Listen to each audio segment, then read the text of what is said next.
New Brunswick has numerous respected sports towns: Dalhousie, Miramichi, Hampton, Woodstock.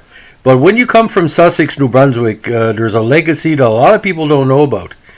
Because if you knew that one of the best hockey players in New Brunswick history came from Sussex, played in the NHL for a number of years, and was groundbreaking not only on the ice but on the back of his jersey, you can say, who's this guy you're talking about? Of course, who else could it be?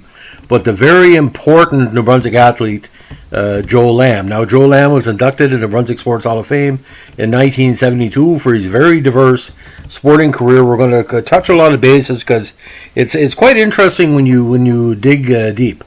Now, he played the majority of his minor hockey at Sussex High School. Well, I say minor hockey or lower tier. And the city of Moncton, now Sussex High School, is well known for its many great athletes through the years. Now, Joe also played with a very important team, the Sussex Dairy Kings of the SNBHL. Now, the right winger, 5'10", 199 pounds, which is pretty big for his era. He eventually found his way to the Montreal, what they call pro system or minor pro system. He played for the Montreal Royal Bank in 26, as well as the Montreal Young Royals and the Montreal Young Royals at the Memorial Cup. Then he moved on to the Montreal Victorias. Now in 1927, in 15 exhibition games, ladies and gentlemen, he said he scored 28 goals. Impressive total. Now, 28 with the Victorias of the MCHL and the Montreal Royal Bank of the MCBHL. He played 16 games, got 19 points. But then the big call up to the NHL with the Montreal Maroons, where he had 13 points in 21 games that season. Now, from the Maroons, he moved on to the Ottawa Senators, where he had his best results as a goal scorer. Now, his first combined season with Montreal and Ottawa wasn't the strongest. He only had 4 goals in 30 games. But 1930 really opened out one of the best point season for any New Brunswick NHLer ever. 29 goals in 44 games, including 20 assists. Now, 31, he had 11 goals and 25 points. Then moved on to the New York Americans in the 1932 season, where he had 25 points in 48 games. Now, 33, he had moved on to Boston, 19 points in 42 games. In 1934, he had 25 points with the Bruins. Now, 35 was kind of interesting. Here the other legacy comes in. He split time between the St. Louis Eagles when he had 23 points in 31 games, and he played with the stellar Montreal Canadiens franchise. Now, here it gets really interesting. He played 7 games with Montreal, scored three goals. Now, we've researched this in 3 different ways. Montreal Canadiens sites, the jersey number sites. He's the first NHLer to wear number 99. No joke. It wasn't Wayne Gretzky or Rick Dudley who came up with this. That year, 3 Montreal Canadiens wore number 99, and Joe Lamb from Sussex, New Brunswick, was the first. So maybe Walter Gretzky knew that Joe Lamb was an awful good player and maybe encouraged Wayne to do that. I doubt it, but sounds like a good story. Now, at 36, he found himself back with the Maroons. He had 23 points in 31 games. 36, he played 35 games with the Maroons, but didn't score a goal, only 3 assists. 37, he had 12 points in 48 games. And then another season with the Americans in 38, 1 goal. But he also played that year with Detroit. Now, he had 3 goals and 1 assist in his last term in the NHL. Now, for the next 3 seasons, he played with the Pittsburgh Hornets of the IAHL, the Springfield Indians of the IAHL for 39 and 40. Now, his last professional season, again with Springfield, 34 points in 54 games, including 20 goals. Now, considering the total of games he played, that was pretty well one of the best totals at the time of his retirement.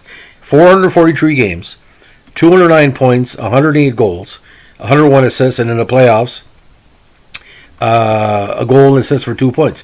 Now, ladies and gentlemen, he wasn't scared to take a penalty either. In that great 1930 season, he spent 119 minutes in the sin bin, so he wasn't scared to take on, all comers, as we like to say. Now, the idea about Joe Lamb getting into the Brunswick Sports Hall of Fame was not just for hockey. Now, we look at the published reports He was a very avid golfer as well. He won the Maritime Golf Championship in 1936. So he was crossing over. Now he also served as the secretary-treasurer of the Ottawa District Golf Association from 65 to 76. And he also served as the secretary-manager of the Ottawa Valley Curling Association from 67 to 76. Now he also made the Hall of Fame a second time with the Sussex Amateur Athletic Club for other accomplishments. Now, the 10 straight years in the NHL, he decided to leave and joined the Canadian Army. Now, 20 years later, Lieutenant Colonel Lamb retired from active service at the golf links, the curling rinks, and the Amateur Sport Executive Suites, and he's adopted Ottawa Valley. Now, the only player in NHL history from New Brunswick can compare to him for the amount of points he scored was a great Gordie Drillin, who basically put up some impressive numbers as well. Now, his induction on June 3rd, 1972 in the New Brunswick Sports Hall of Fame in international news because obviously his connection with the New York Americans, the various NHL franchise of the pre-era. But what he stands out for the Montreal Canadiens fans as well, that season that he played with Montreal was a rough year for the Habs. He had already had a very successful career with the Maroons, so he was very dedicated to Montreal sports, and I'm kind of surprised that there's no Montreal Hall of Fame who would have recognized him already, because he was a kind of a folk hero, because coming from an Anglophone community like Sussex and giving so much to the Montreal sports scene. But there's a photo that I found. It might be Joe Lamb. It's a brawl or a battle for the puck in front of the net, and it's a number 99. Now, I'm not sure it's Joe Lamb, but tremendous. Now, this podcast is dedicated to my longtime Sussex sports colleague, Jamie Roach. Jamie had mentioned a little bit about Joe Lamb to me, years ago. We had a conversation about NHLers, I think when Gordie Dwyer made it, and he said, that guy was pretty good. So that's, sorry it took about 20 years for to me to do something on him. So I encourage any person that knows members of Joe Lamb's family in Sussex to let us know basically some of the legacy of the extended family, basically what memorabilia they have. There should be, I think, a way to get a New Brunswick Hall of Fame that celebrate our NHL players or our minor pro hockey players, called like an adjunct, like the New Brunswick,